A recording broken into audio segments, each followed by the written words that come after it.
Hello and welcome. We are going to continue talking about integers, and we are also going to focus on operations with integers. So for this video, we are going to focus on multiplication and division using those operations with positive and negative numbers. So just to review, we want to kind of look at what are integers.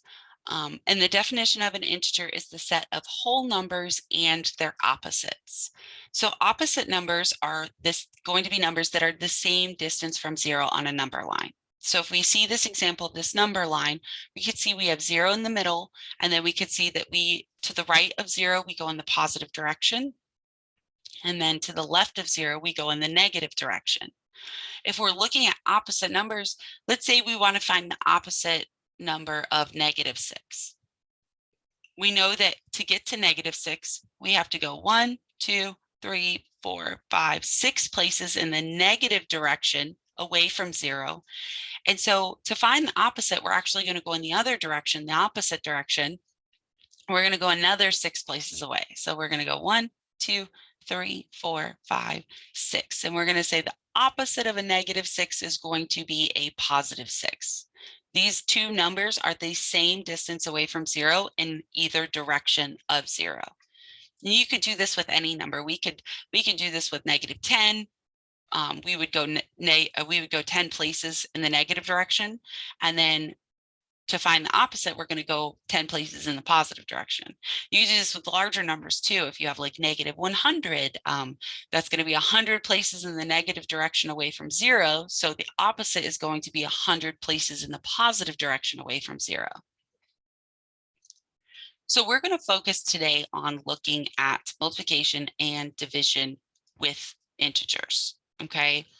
The rules with multiplication and division state that you're going to multiply or divide just as you normally would. So before we started looking at positive and negative numbers, we would multiply and divide. We wouldn't consider if our answer is positive or negative, but now we're going to consider if we're going to have a positive or a negative answer, because we're going to be multiplying and dividing with numbers that are positive and negative numbers. So these rules will make following the rules with integers pretty simple. Okay, so after you've multiplied or divided as you would, depending on the question, you're going to look at these rules to figure out what the final sign of your answer is going to be. So in this first situation, we have two positive numbers. Okay, this is going to give us a positive answer. Another way to look at this, though, is that we have two positive numbers, or we have the same signs. When you have the same signs, your answer is positive. Okay, the next situation says we have two negatives, and that's going to give us a positive answer. Again, though, we can look at this as we have the same signs. If we have the same signs, even if they are negative, those negative signs are going to cancel, and that's going to leave us with a positive answer. And then this last situation, we have a positive and a negative number.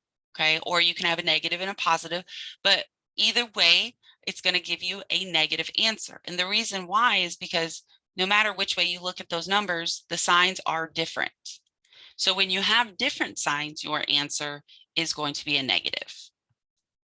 I thought a good way to remember this too and show you this would be to use these smiley faces. Okay, so this first set is the eyes are the same. You have two positive numbers or two negative numbers. So same signs will give you a positive answer. And then when you have different signs, you have the eyes are different. So you have one negative, one positive, or one positive, one negative. So anytime you have different signs, your answer is going to be negative. Let's look at the using those rules when we're multiplying or dividing. Okay, so in this case, we have a 3 times 15. We're going to remember those rules. We're going to multiply or divide just as we normally would, not considering the signs. Okay, so I'm going to say, okay, I've got 15 times 3. I'm going to multiply 3 times 5 is 15.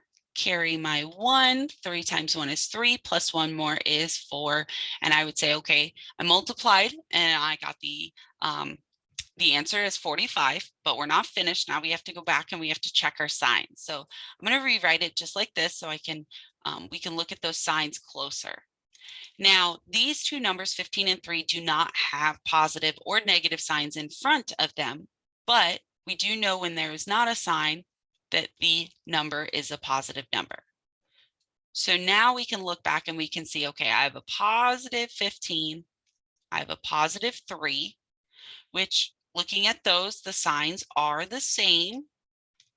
Same signs will give you a positive answer. So my answer is going to be a positive 45. And now this is going to be my final answer. You don't always have to write this positive sign. You can still write this as 45 and it will be the same answer. Let's take a look at another example with multiplying. So now we have -3 times a -10. So I'm going to multiply just as I normally would. I'm kind of going to set those signs aside for now and come back and look at them. 3 times 0 is 0. 3 times 1 is 3. So this might be my answer, but now I need to go back and I need to check my signs. I have a -3 and a -10. And so looking at these signs, I have a negative in front of 3 and a negative in front of 10. So I can see that my signs are the same, which means that my answer is going to be a positive answer. Same signs positive, different signs would be negative. So my final answer to -3 times -10 is going to be a positive 30. All right, let's look at another example with multiplication. Now I have a 12 times a -4. So again, I'm going to set those signs aside for right now. I'm going to multiply like I normally would. 12 times 4. 4 times 2 is 8. 4 times 1 is 4. So I have an answer to the multiplication part, but now I need to go back and I need to check my signs and see my answer is going to be positive or negative. So this 12 does not have a sign in front. So we know that this 12 is actually a positive 12. And then we can go through and we can check and we can say, okay, I have a positive, but I have a negative here. So that means that my signs are different. So I have one positive, one negative. Signs are different. So my answer is going to be a negative number. So the answer to 12 times -4 is going to be a negative 48. We've looked at a couple with multiplication. Let's look at a couple with division. So in this case, we have a -40 divided by 5. This is one way that you will see division problems written. We could also write it as 40 divided by 5 or 40 divided by 5. All of these are different ways that you'll see division questions asked. So looking at this, we want to figure out how many times does 5 go into 40? And we know that 5 can go into 40.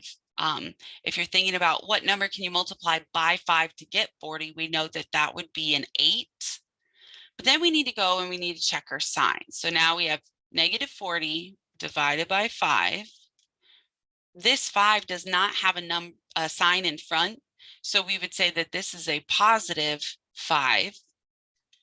So then when we check our signs, we can see we have a negative in front of 40 and we have a positive in front of 5, which means that our signs are different. And so that means that our answer is going to be a negative number. -8 would be our final answer. And let's look at one more. This is going to be written differently too. Notice we have the fraction, kind of what I showed you on the last slide.